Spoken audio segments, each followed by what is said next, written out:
नमस्कार, आप देख रहे हैं सी न्यूज भारत। मैं हूं आपके साथ स्नेहा से। वक्त हो चुका है न्यूज बुलेटिन का। आज इस बुलेटिन में कहां हुई वैन और बाइक की टक्कर, कैसे दो नौयुवक बने चोर, कहां आयोजित हुई नेशनल लोक अदालत और क्यों ग्रामीणों ने किया प्रदर्शन, ऐसी तमाम खबरों पर विस्तार से करेंगे चर्चा। तो चलिए शुरू करते हैं खबरों का सिलसिला। अनियंत्रित मारुति वैन ने बाइक में मारी जोरदार टक्कर, जिसके बाद बाइक सवार पिता, पुत्री एवं एक अन्य व्यक्ति 3 लोग गंभीर रूप से घायल हो गए। चीख पुकार सुनकर एकत्रित ग्रामीणों ने पुलिस को सूचना दी और वैन गाड़ी को घेराबंदी करके पकड़ लिया। मौके पर पहुंचे पुलिस ने तीनों घायलों को इलाज के लिए सीएचसी केंद्र बाह में भर्ती कराया। चिकित्सकों द्वारा घायलों का प्राथमिक उपचार किया गया और एक व्यक्ति की हालत गंभीर होने पर उसे आगरा रेफर कर दिया गया। पूरा मामला थाना बाह के कस्बा बाजार बाह का है। नाम है आपका? राजीव सिंह। राजीव जी, क्या घटना हुई है? राजीव सिंह को सवार टक्कर मारी। किसने मारी टक्कर? वैन वाले मारा। कहाँ का मामला है? बाइक आई वैन सामने मतलब पत्थर वाली। आप कहाँ से आ रहे थे? हम बाहर से जरा जा रहे थे सालू भैया। जन्म कितने लोग आए हैं इसमें? हाँ, बच्ची बेटी सालू भैया 3 लोग आए हैं। तो कितना मगर क्यों तुम क्या आपने इस मामले में पुलिस को सूचना दी है? सूचना ये की है, बस सामने टक्कर मारी। आगरा से सी न्यूज संवाददाता नीरज की रिपोर्ट। कहते हैं कि शौक अच्छा हो तो लोगों को ऊंचाइयों तक ले जाता है, लेकिन यदि गंदा हो तो अपराध की ओर ले जाता है। कमरौली पुलिस के हत्थे चढ़े कुछ युवकों की कहानी भी ऐसी ही है, जिनका शौक उन्हें अपराध की ओर ले गया। बता दें कि अपनी इच्छा को पूरा करने के लिए युवक मोबाइल शॉप लुटेरे बन गए। कम उम्र में अपराध की ओर ये लोग बढ़ गए। बता दें, पूरा मामला अमेठी जनपद के थाना क्षेत्र कमरौली का है, जहां बीते करीब 1 माह पूर्व मोबाइल शॉप से लाखों एंड्रॉयड फोन की चोरी और कठौरा के लकी मोबाइल शॉप से दर्जनों कीपैड फोन की चोरियों का मामला सामने आया था। वह इस मामले का खुलासा करते हुए कमरौली पुलिस द्वारा मुखबिर की सूचना पर चोरी में शामिल 2 नौयुवकों को संजय गांधी पॉलिटेक्निक गेट के पास से गिरफ्तार कर लिया गया है। फिलहाल इन दोनों आरोपियों के खिलाफ पुलिस अग्रिम कार्रवाई करने में जुटी हुई है।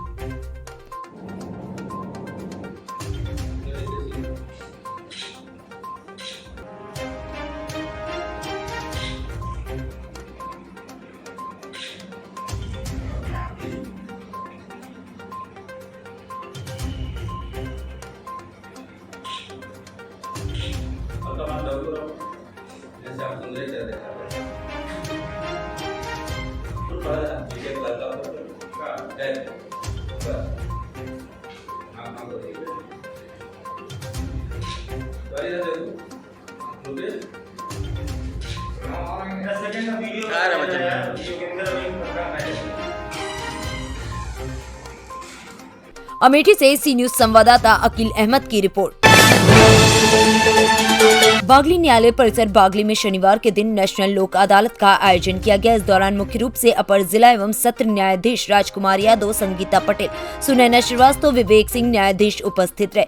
न्यायाधीशों की उपस्थिति में लंबे समय से दूर रह रहे परिवार एक हुए और नेशनल लोक अदालत से एक साथ अपने घर गए। न्यायाधीश राजकुमार यादव ने बताया कि लोक अदालत के माध्यम से सिविल, आपराधिक और पारिवारिक विवाद, घरेलू हिंसा जैसे मामलों का निवारण कर सुलह समझौता से प्रकरणों का अंतिम निराकरण किया गया है। लोक अदालत का संचालन यहाँ पर आयोजन किया गया है, वो लगातार किया जाता है, पहले भी किया जाता है। इसका क्या फायदा मिल पा रहा है जनता को?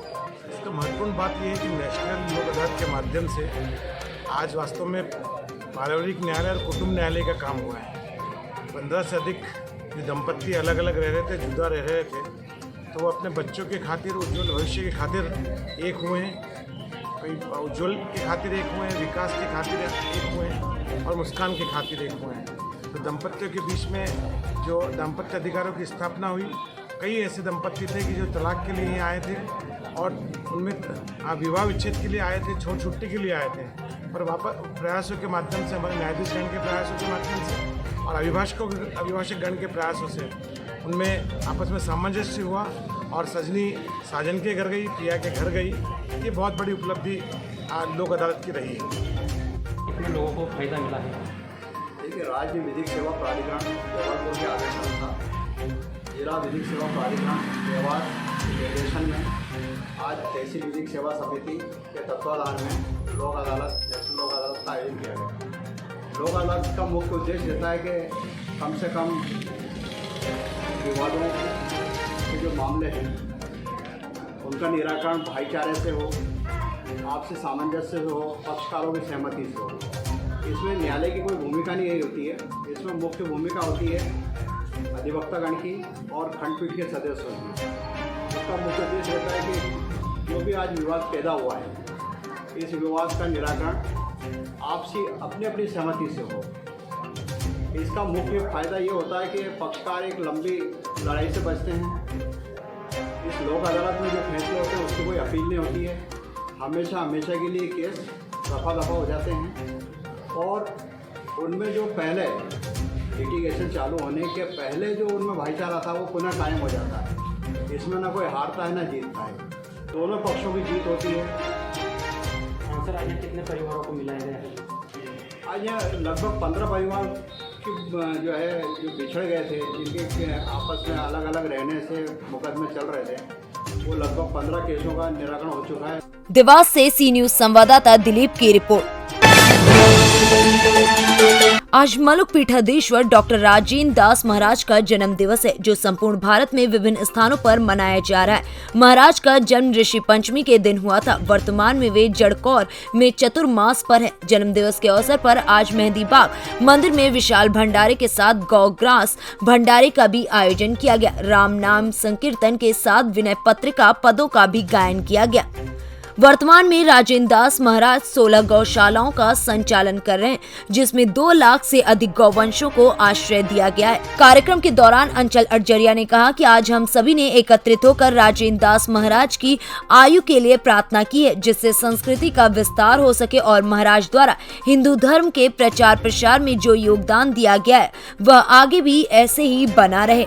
वहीं कार्यक्रम में पहुंचे सिद्धेश्वर पीठ के पीठाधीश्वर आचार्य हरिओम पाठक ने कहा कि राजेंद्र दास महाराज बुंदेलखंड के गौरव और श्रेष्ठ वक्ता हैं। वे भागवत के प्रखंड विद्वान भी हैं। हम सभी ने आज मंदिर में एकत्रित होकर महाराज जी की चिरायु के लिए कामना की है। क्या कार्यक्रम आज हमारे परम पूज्य गुरुदेव मलुक पीठाधीश्वर डॉक्टर राजेंद्र दास जी महाराज देवाचार्य जी का जन्म दिवस है।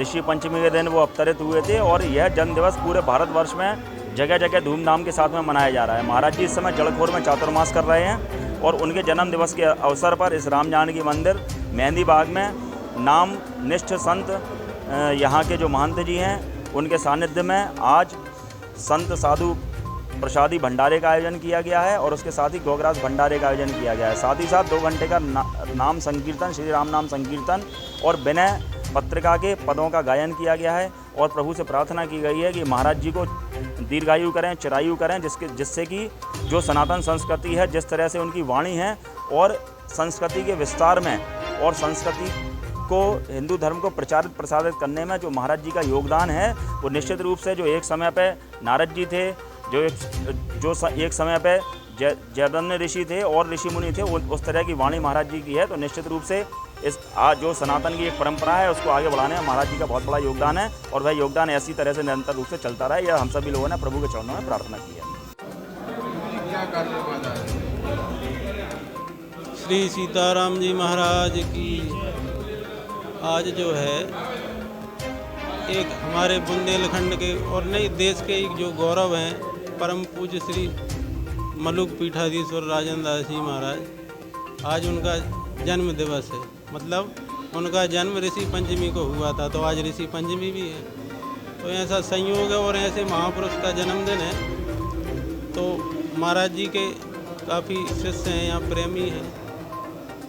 तो अंचल अरजरिया जी उन्होंने ये प्रस्ताव रखा कि महाराज जी, तो हमने कहा बड़ा सुंदर अवसर है और महाराज जी तो वैसे ही धर्म की रक्षा के लिए और उनका तो जन्म ही जो है गौ सेवा, भगवान की कथा, तो ऐसे महापुरुषों के जन्मोत्सव मनाने का सुंदर अवसर लोगों को मिले और भगवान का प्रसाद और हमारी जो आने वाली पीढ़ी है उसको एक मार्गदर्शन मिले कि संत महापुरुषों के इस प्रकार से जो है जन्मदिन अब लोग बाग अपने तो मनाते ही हैं, लेकिन ऐसे महापुरुषों के जो एक आदर्श हैं, तो ऐसा उन्होंने कहा। तो हमने कहा बड़ा सुंदर है और उसी के उपलक्ष्य में आज जो है यहाँ मेहंदी बाग राम जानकी मंदिर परम पूज्य प्रातः स्मरणीय हमारे श्री गुरुदेव भगवान महाराज जी और वो भी अयोध्या से पधारे हुए थे, तो उनकी भी बड़ी प्रसन्नता है। उन्होंने कहा बड़ा सुंदर है, तो महाराज जी की आज्ञा से और ये सुंदर यहाँ भंडारा, साधु सेवा और गौ सेवा,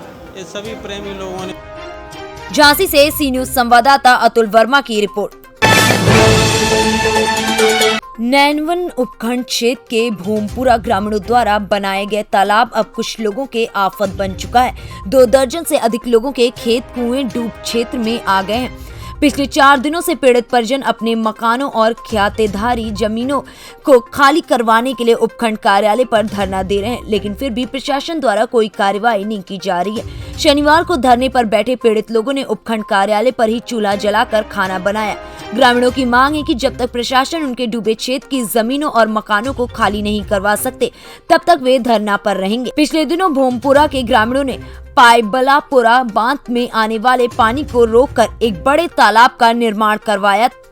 वहीं इस वर्ष अच्छी बारिश होने से तालाब लबालब भर गया है, लेकिन 280 करीब खातेदारी जमीन भी डूब क्षेत्र में आ गई। कुछ लोग के मकान भी डूब क्षेत्र में आ गए हैं। तालाब में जमीन डूब गई, जब मगर घर बार सब डूब गया, मैं बेघर हो गया। आज 5 दिन हो गया, धरना को बैठे हुआ 4-5 दिन हो गया, जो माँ की कोई सुनवाई नहीं हो रही। आश्वासन तो दे रखे उस साहब ने, पर मैं तो बैठा था धरना को भाई, जहाँ तक माँ की सुनवाई न होगी, जहाँ तक मैं यहाँ जाऊँ बोला। आज ये कुछ औरता बढ़ते भी जाए, और मैं तो आप बैठा खाओ पाऊँगा, जो आज खाना बिठाई बिठाई। बूंदी से सी न्यूज संवाददाता राकेश नामा की रिपोर्ट। फिलहाल इस बुलेटिन में बस इतना ही। देश विदेश की ऐसी तमाम खबरों को देखने के लिए बने रहें सी न्यूज भारत के साथ। हर खबर आपके साथ, आपके हाथ।